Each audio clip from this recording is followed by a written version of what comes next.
In the past, almost everybody was desperately poor. In 1800, 80% of the world's population lived on the equivalent of less than $2 a day. The productivity revolution is what ended that. Adam Smith says near the end of The Wealth of Nations that the only purpose of production is consumption.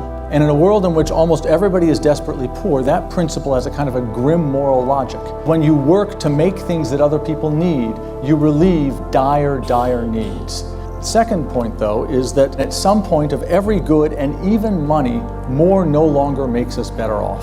More and more production is harming the planet in a variety of ways and harming our society. What is the point of production when Smith's mantra has outlived its usefulness? When we have enough or even too much consumption? And how should we structure our work lives so that work is not a technology to productivity, but a process that is valuable in itself?